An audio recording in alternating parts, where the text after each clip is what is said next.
I'm sure that most of you are familiar with this website here. This is Google.com. I want to show you the difference between this site and our site. Google has a nice navigation bar at the top with a black background and white text. They have a search bar centered with the logo centered above it, these buttons below, this bottom navigation, and the personalized info up at the top right. Now we come back to our site, and you can see that it's just plain text. Everything is aligned to the left in plain black text. The only reason that it even looks decent is because of the great structure of this web page that we've made. Our text has some different sizes, and you can clearly see where there are breaks in the content. But I tend to doubt that you're going to see too many websites that look like this. The difference is that Google is using something called CSS. CSS stands for Cascading Style Sheets, and it's used by pretty much all websites, and it controls the styling of the site. Just like HTML is in its 5th version, CSS is in its 3rd, which is why we call it CSS3. CSS3 added on a lot of new features, which actually make being a web developer easier than ever. CSS3 allows for a lot of really nice effects, which can be made very easily. HTML5 combined with CSS is enough to make a complete website with a very professional look. Back in Notepad, we're going to begin to add some styling to the page. Just like everything else, the styling for your website needs to go inside of a tag. As I said in earlier lessons, the body of the document contains the content which will be displayed, and the head contains information about the body. So now we have the content from the body. Let's start styling, which needs to go inside of the head. So we're going to make the tag right here in the head named Style. As always, since we open the Style tag, we'll immediately close it. The way that CSS works is that you first select the element from the website that you wish to style, then you give it properties. I'm going to just put a few lines of code here, then we can review. We'll go slow here, line by line, on what you're looking at. It's really not too difficult to get. The first line says body. This is because we want to select the body tag. So now that we've selected the body tag, everything inside of the body tag down here will be affected by whatever we write next. Next, we make this open curly brace. And you can think of this almost in the same way as opening a tag, where here we selected the tag, now everything inside of the curly brace is the styling. So again, we select which tag we want to be styling, open the curly brace, and just like with tags, how it's good practice to immediately close it, we should immediately close the curly brace, and then add the information. So this first line here says width, 1100 px. So you can imagine that the word width means that we want to create a width for the selected tag, which is the body.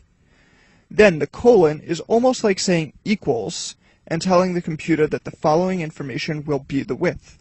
So just like if you were measuring anything else in life, you need a value and a unit of measurement.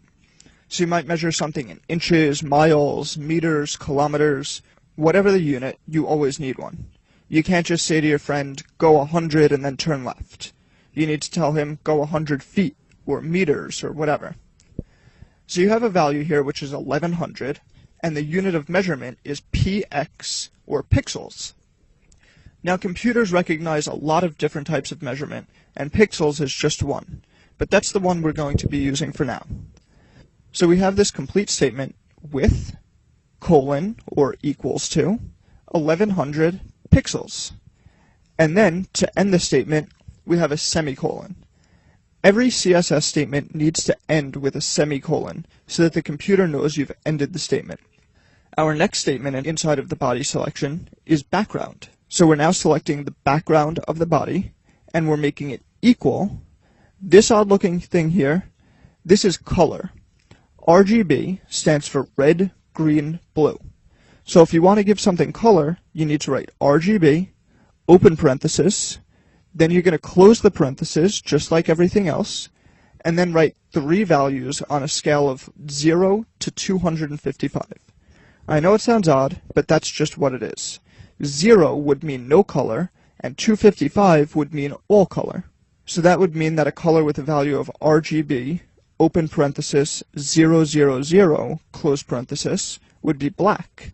And if it were 255, 255, 255, it would be white. A number like 25500 means all red, no green, no blue. So it's just a plain red color. The color we've selected here is RGB 215, 215, 255, which should be close to a white, but with a little extra bluish. Then we always end the statement by writing a semicolon. So let's save this here and come back to the browser. Take a look at the text here. It comes all the way to the end of the screen, and when it reaches the end, it wraps to the next line. So let's refresh the page, and there's two differences in the web page. Firstly, it now has a slight blue color, and secondly, the text doesn't come to the edge anymore. Now, I have a fairly large screen that I'm looking at. If your computer has a smaller screen, like a netbook or a small laptop, the text which originally fit nicely no longer does. And that's why something called responsive design is almost a complete necessity when developing a website nowadays. Responsive design means that designing a website so that it responds to different screen sizes. It's a technology that's becoming more and more popular every day, and it is the future of designing a website. More and more people are using their phones or tablets to browse the internet, so that means your website needs to display nicely on those smaller devices just as well as it needs to display on a large laptop or desktop computer, or even smart TVs, which are now becoming more popular. It's a bit too much to go into detail on how to make a responsive design website here, but I'll show you one very basic concept. Let's make a new line, and now type the word max-width, and now we need to set a maximum width for the body, so let's make that 95%. Just like pixels was a unit of measurement, percent is another unit. Since the body tag, which has been selected, is contained inside of your browser window, it will now have a width of 1100 pixels, but at a maximum of 95% of the total window size. So let's save and come back here into our browser. Now you refresh the page, and if you were on a larger screen, to begin with you might not notice a difference yet, but for those of you on a smaller screen, you will notice. If you're on a larger screen, watch what I'm about to do.